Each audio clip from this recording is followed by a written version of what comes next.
Okay, you got shut down. We back now. Back like we never left. Alright, so I'm gonna share the new screen as I wait for everybody to join in.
Okay, I think I'm back in the chat. Can you all see my screen? Can you hear me? Can you see me?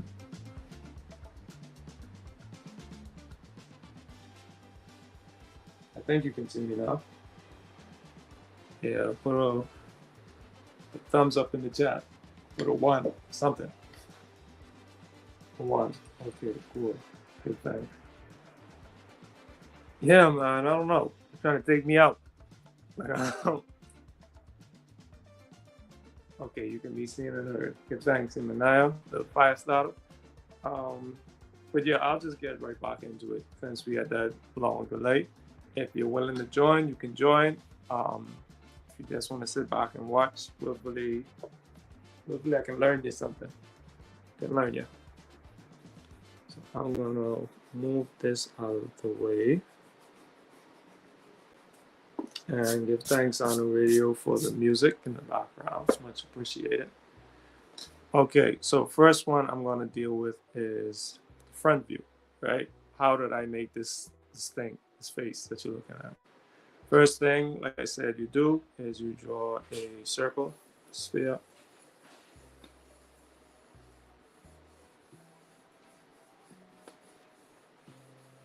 And once you have your circle, of course you can remove the rough edges later.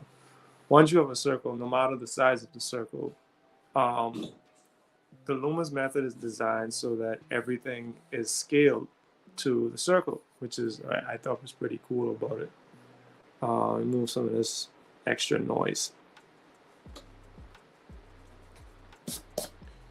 Yeah, so what you want to do is draw a line across the top of the circle, top edge, and the bottom edge.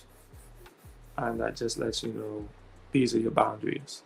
Then you want to also divide it into half, right? And this halfway point just helps you out with your measurements, because you're going to be dividing this half into thirds, which can sound kind of intimidating. You know, you're doing this thing in thirds. Okay, what do you mean by thirds? I don't know how to measure thirds. It's cool. You're basically dividing this into 3 parts. So instead of dividing this in half, you know, you would divide it into thirds by making one segment here, which is equal to these 2 segments here. Okay, so 1, 2, 3 equal parts. That's, you divide it into thirds now. All right, and just to make it a little easier to visualize, I'll just draw this line here. So this is half, this is still half, but you just divided that half into 3 equal sections, right? This line right here, the top part, the top third, that's the beginning of that cutoff point, right? And what you're going to do is you're going to divide this into thirds as well. But the top third is a cutoff point, so I'll just draw this line here to let you know that's 1/3 of this now. And then you have this section here that you're also going to divide into thirds. So again, I'm going to, whoops, too small. And I'm eyeballing it, so bear in mind with that too. So make sure your thirds are as equal as possible if you're going to eyeball it. So that's 1. And I'm going to make this next line here, that's 2. And I'm going to pull this across, right? So what I did just now was not only did I separate these segments into thirds, 1, 2, 3, 1, 1, 2, 3, 1, 2, 3, sorry, bad math. But you also outlined A, where that circle or that cutoff point is going to start. So you're going to cut it off here.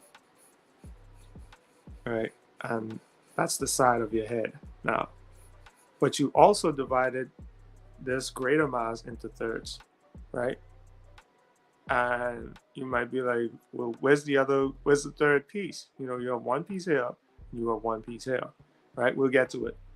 But first things first, I'm going to also, because This is my third over here. I'm also gonna cut this side off. And now we have essentially what looks like a tennis ball. Um, Something like a tennis ball. And I'm also going to draw my center line. You know. So now we have 1/3, 2/3, and because I understand the length of each third now, even if I want to be super precise, what I can also do is, okay, this is 1/3, and I'll just make a little line right here, and that'll mark that third, right? I don't know anyone who measures this way, but this helps. You know, people typically just use their thumb, but this helps. So that's 1/3, and you can see these two are almost equal enough. So since I know that these two are equal enough, I can use that to make my other third, right? The other segment of the third, which would be here.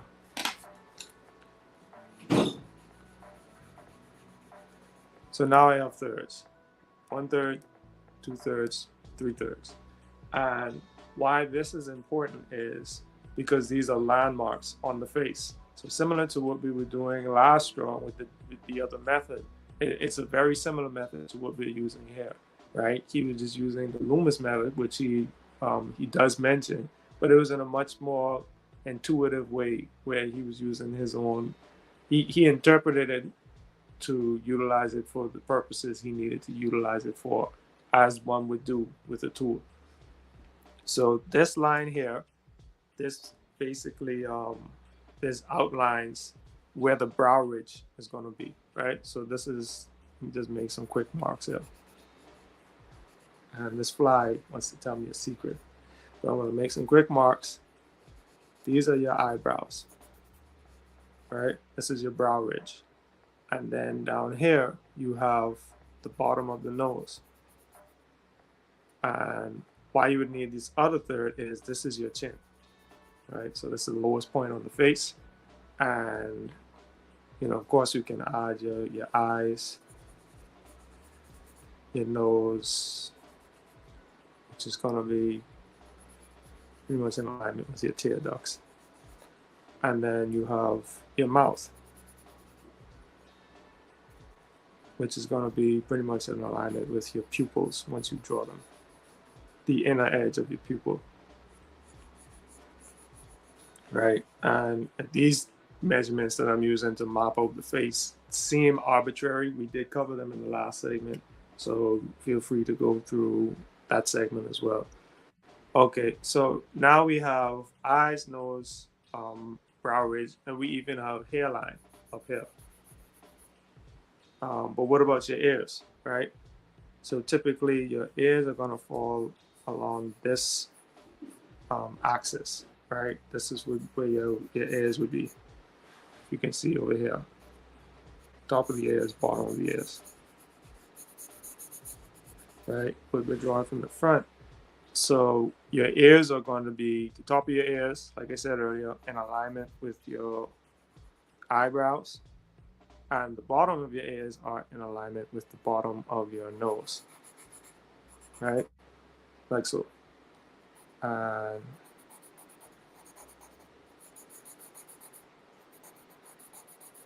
like so.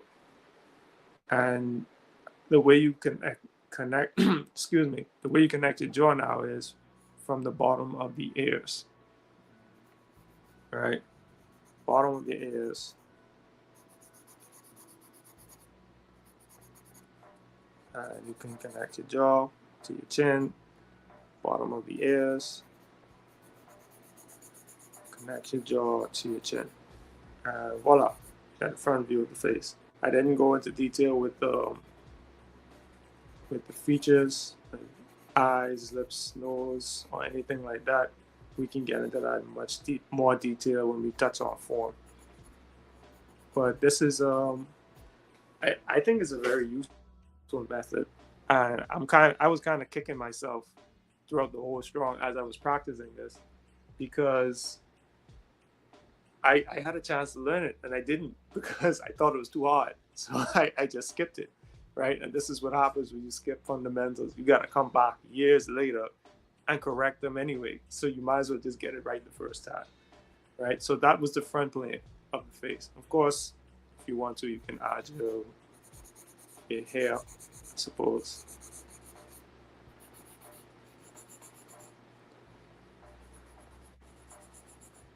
And your hairline, of course, defines where and it's gonna go. I'm just drawing these pretty quickly just to make up for the lost time. Your eyes, I'll just put some dark spots there. Yeah, that's where your eyes go. I'm blind. Okay, so the next thing we can look at now, the next angle, um, and let me know if you're interested in joining. If you do, I'm much more willing to go a bit more slowly. But if not, you can always rewind and pause and check out the reference links in the description. For the things that I've been studying and how you can utilize them to get the same or willfully a much better effect that I'm showing you now. So next we have the 3/4 view, right? 3/4 is, again, you're not totally facing the front and you're not totally facing the side like this guy right here, but you're somewhere in the middle, right? You're this guy. But it starts with a circle all the same. So I'm going to draw my circle again.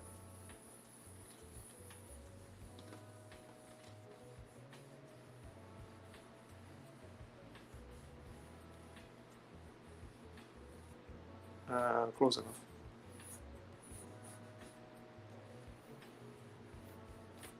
Okay, so now we have a semi-perfect circle, circular enough. And we're going to follow basically the same process that we did earlier in this head, which is your measurements, right? And again, everything is scaled to the size of the circle, which is the beautiful part about this method, because you can draw a head of any size. And as long as you stick to the proportions of the circle, then everything will play out well, once you master those thirds. Okay, so I'll draw the top line and the bottom line. Oh, make sure it's super important too that your lines are as horizontal to the top and bottom of the page as possible, just to make sure you're drawing on a level surface, on a level plane. Okay, so next I'm gonna, of course, go halfway. And those line drills have been helping me too. My lines are much less wobbly than they were before I started this practice series. Okay, so here we have the top half and the bottom half. Once again, we're going to divide the top and bottom half into their own sets of thirds, right? So the top half has, looks like a third here. It looks like a third there. Okay, so we have 2/3, and of course I'm going to pull this one across. And that would signify your hairline, right? But I don't necessarily have to pull this one all the way across, and I'll show you why in a little bit. But you don't necessarily have to pull it all the way across. It's just there to signify top and bottom of the sphere, right? The next sphere that you're going to draw. Next we have the other thirds, which would be here and here-ish, if I do say so myself. And these let you know the top and bottom of those circles. Now, what's different on this side is because it's 3/4 and the axis isn't pointing directly to us, it's pointing more this way, right? Not that way, this way. So it's on an axis tilted towards your left shoulder. And don't worry about the hairline. Um, what you want to do now is you want to draw a circle, but because this side of the face is hidden, you'll see more of this side of the circle. So the circle's shape is going to change a little bit. Why is it going to change? Because of the direction of the face. And it doesn't just change because of the direction of the face. You can utilize it to determine the direction of the face. Okay? So this lets me know this person is looking straight ahead, especially once you add your perpendicular line. And this lets me know they're looking straight ahead.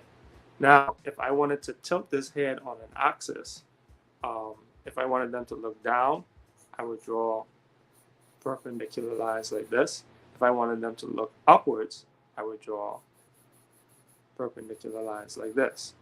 We'll go over some of those examples if we have time, but I think we're close to the 1 hour mark. And I want to keep it as short as I can. Okay, so next we have our hairline, of course, and bottom of the nose. This looks like a crooked line. Okay, at least it's parallel. And of course, is this the same? Am I that good? I'm not that good.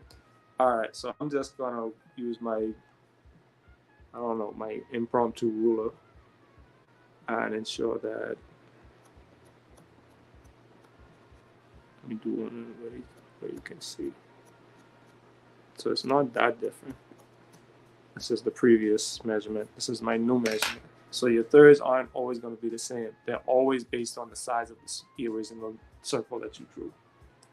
Okay, so we have a third here,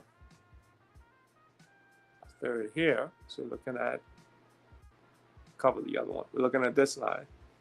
And this would be my other third.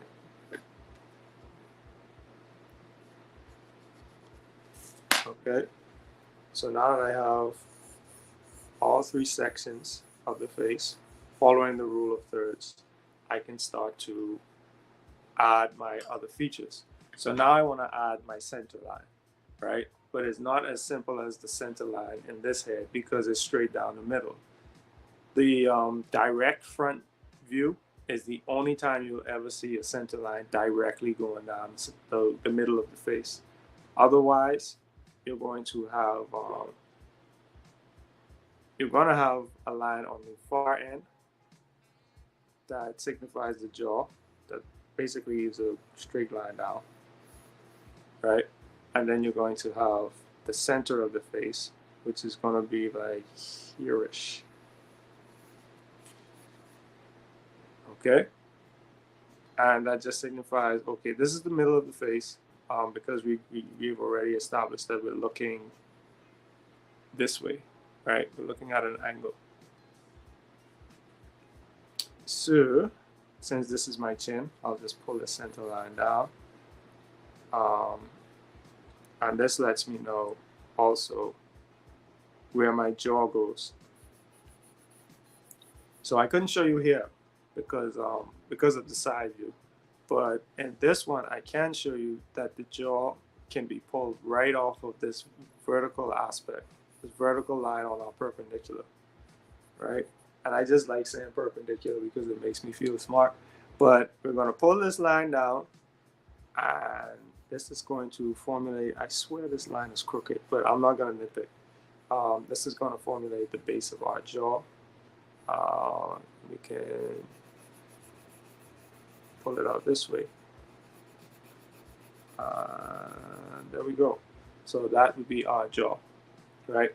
Simple shapes. We can always alter it to however the person's actual face is shaped, but this lets us formulate a structure, and then we can superimpose the person's features and little nuances, right? Some people have a very low jaw.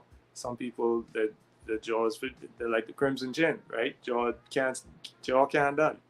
Then you have big eyes, sometimes you have a big nose, sometimes you have a small jaw, sometimes the jaw is protruding, sometimes the jaw is it goes back like that, you know. So it, it depends on who you're drawing again, right? Sometimes the side of the face is more angular, like this, you know, and you'll get the feel for it once you look at the person. And if you're ever around me for long enough, you'll notice that I people watch, you know, and unless I'm around, unless I'm people watching around people watching, you probably never know.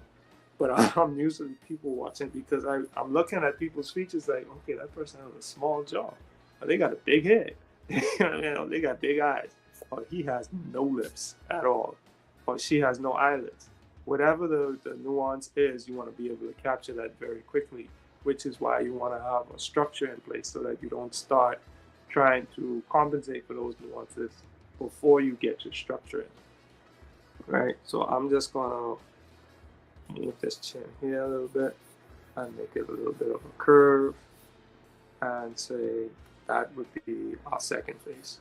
Right? I'm not gonna add the too much of the other features, but of course, you know, this is your nose, um, these are your eyebrows, which are in alignment with the ears, which stop down here, you know. So I can just use general rules of thumb to let me know where I'm putting everything. And ordinarily, you would not want to use dark lines like I'm using here. I'm using these so that you all can see it. It's difficult to gauge sometimes the distance between the eyebrows because in a front view, you can just say, okay, both eyes are typically one eye, the distance from one eye to the next, right? So you can use this eye and sort of use it as like negative space to be like, okay, one of these eyes can fit in between these eyes. That's good. I know how to separate them. But here, everything is um, everything is on a different warp, right? You have what's known as foreshortening, where the things that are closer to you um, are going to be easier to see than the things that are turned away from you, which are receding, right? So you have to compensate for that turn, and you have your brow, which is going to change the shape of the face, which is why I said you don't even worry about you don't need to worry about the outside lines or the contours as they're known. Just make sure that the structure is in place. Of course, you have cheekbones because you have a skeleton, and you may have a nose. Well, you don't have a nose coming out that way because that's too much. Your nose would be coming like so.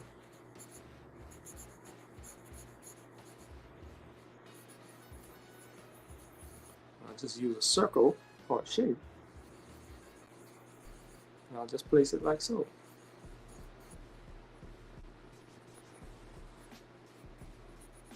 Yeah, try this at home, kids. Um, so I'm gonna add that there, and add my mouth. Use space for philtrum, it's called.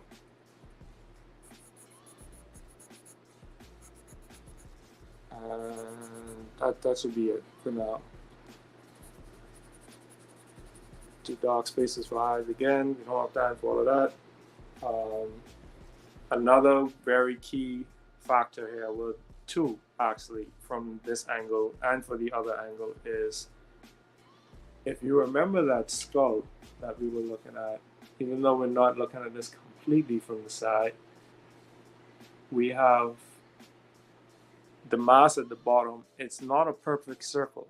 So again, we have to use our observation combined with the structure that we're following or the technique that we're following to create something that's closest to reality. So as you can see, the top of the head isn't a complete sphere. So I'm gonna have to change the shape of this head now to accommodate cranial mass,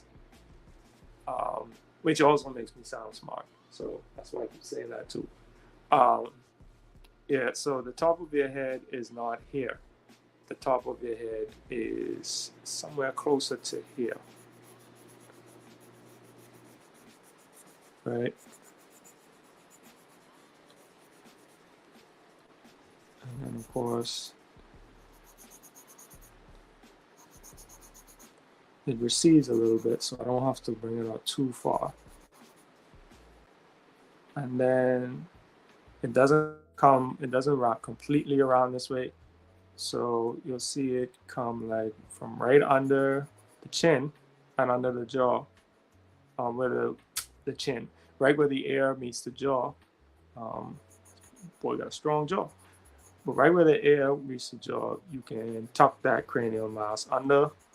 In this area, I think it's called mastoid or something like that. And then another thing is, we touched on it earlier. I don't know if I have it in this. I think I have it in this book. I think it's an earlier segment. Where did I put it? Okay, right here. So a few segments ago, I had touched on how your body isn't typically symmetrical. It's balanced, but it's not symmetrical. So typically, your head is going this way, your neck goes that way, torso comes this way, your spine goes this way, hip goes this way, and then your legs come this way, and they balance you out, right? So your neck isn't going to be a straight line downwards. It's going to come out at an angle, and depending on the axis that your head is tilting on, the more you tilt your head up, the more this back side of the neck is going to pinch, and the more you tilt it down, the more it's going to bend, right? So science. So back here, we already know that I can't just draw a straight line down, right? Unless we be doing some fancy pose, which we're not. So I'm going to need this to project outward, like so. Right, and the side of the neck is also going to project outward, like so.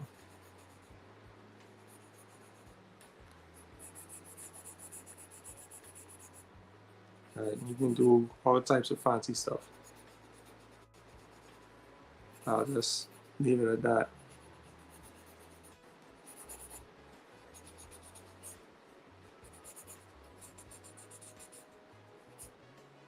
Okay, that's it. That's a shirt there. That's a collar. I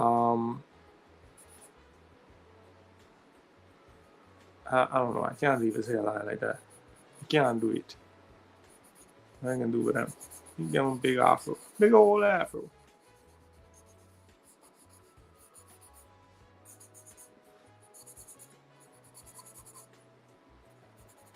That boy got a big old afro.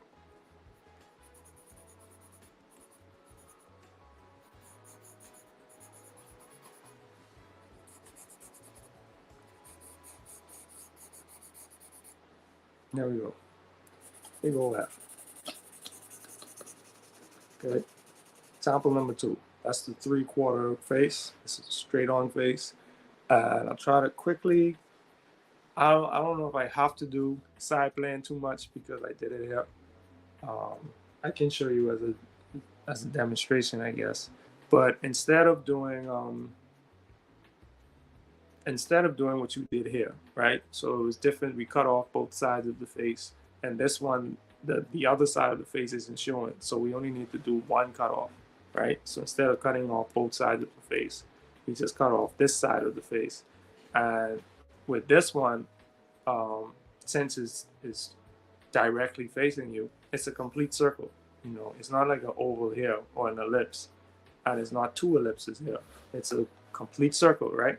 And it's almost at the center of this one. So what you do from this is you can establish, your perpendicular line here. But of course, before you even do that, you have to do your measurements again. So you measure this circle, you find your thirds, and then you find your halfway point. And from that halfway point, you can determine,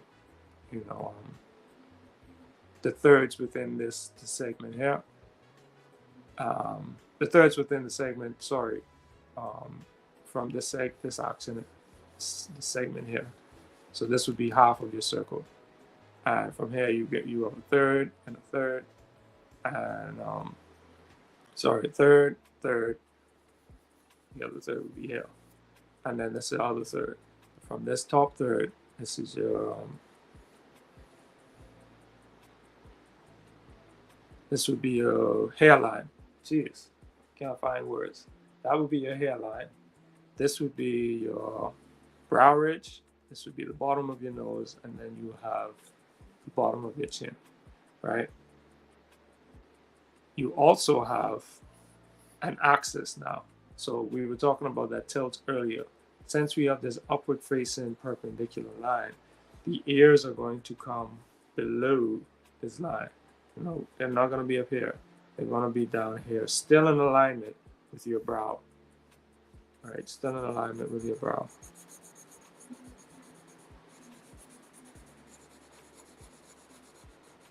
And it's going to come all the way down here and be in alignment with the bottom of your nose.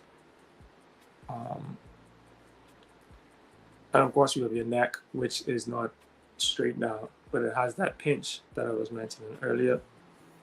And you also have, instead of having a perfect circle, you have the lines that show the direction that your cranial mass is taking. I'm so smart. But the direction that your cranial mass is taking, and you can also take the time to say, this is not the top of your head, right? This isn't the top of your head. Top of your head would be much more like so. Whoops. Be much more like so. So now you have back side of your skull, and then you have it curving around to the front, which again is not always shaped that way. You may have the front of your forehead shaped like so, right? And then here is where your brow ridge is. If you remember in the previous segments, I talked about the glabella, which would be these, I don't know if you can see it, let me make it darker. It would be these lines here, right? These lines signify that there's some plane changes going on, some plane changes afoot. So up here is pushing outwards around these parts, sound like a cowboy. Around these parts, we have certain places where the face is a little bit more sunken in. And the darker it is, the more sunken in it is. We'll get to that when we deal with value, but I thought it was very important to mention now, because this glabella is where the front planes of your face are going to start changing now, and it's going to look like stairs.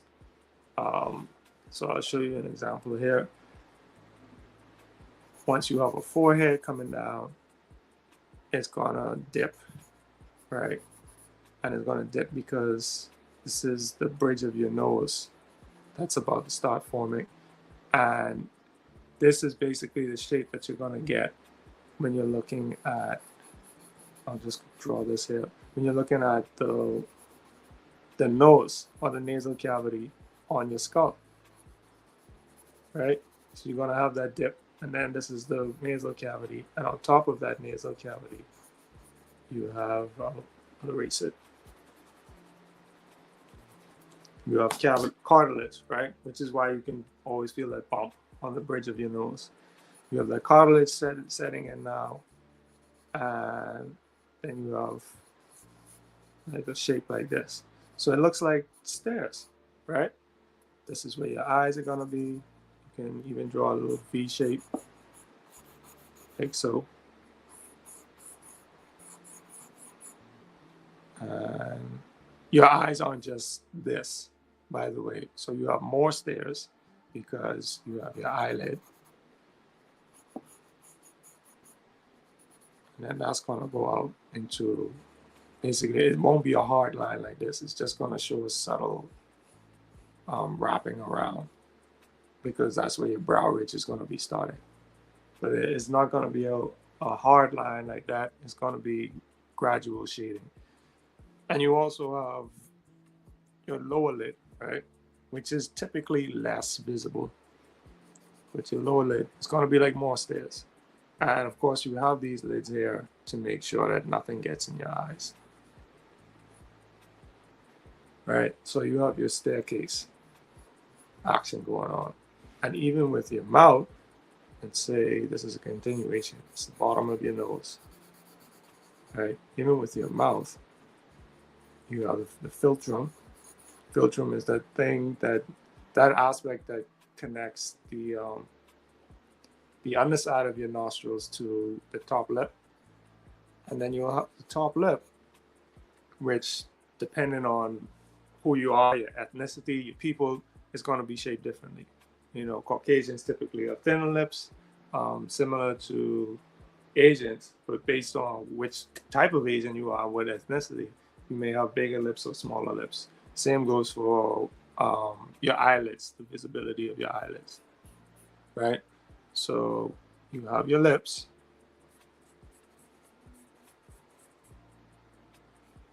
You can even draw like I learned this from Alfonso Dunn. You can just draw a V shape, honestly. That's your lips. Bingo, done. Because you, no pun intended, but because you drew your lips like so, you can just put a placeholder in it, and you don't have to worry about it anymore. So I'm going to just put the top part there. Some people's you'll see in his tutorial as well. Some people, their lips protrude a little further out. Bottom lip comes out a little bit further, and some people, they're kind of symmetrical. Other people, they come in like so, right? Everyone's different.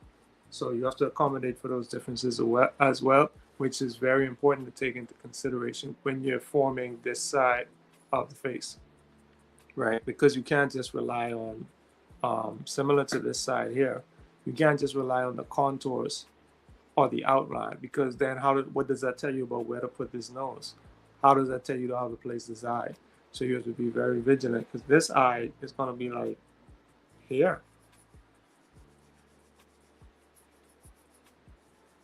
You know what I mean? This eye is going to be here. Brow is going to be somewhere up here. Nose is going to be the bottom of the nose, we know is here. But how do you know how to space them apart, right?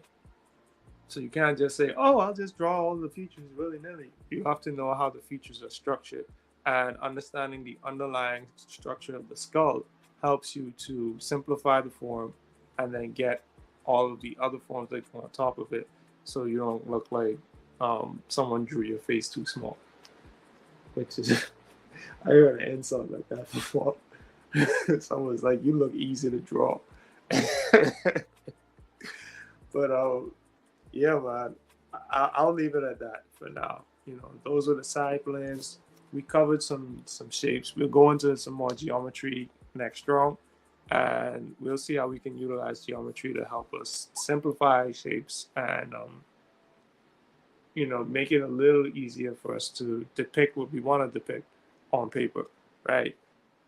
Hopefully that'll help us to get into the more fun spaces where you can tell stories and make action poses. All of that is fun, and it's what sort of motivates a lot of people into getting into art. But unfortunately, a lot of people skip, like I did. They skip their fundamentals, and then they wind up having to come back to them. You know, so I'm by no means perfect, but like the designation of master that Chief Yuya has given me, I gotta strive for mastery each and every day. So that's what we're doing here. Mastery is getting the basics. All right. So peace, everyone. Hope willfully, you know, this was helpful to you all. You know, leave a comment if it was, and I'll see you all next Tuesday. All right. Until then, be well.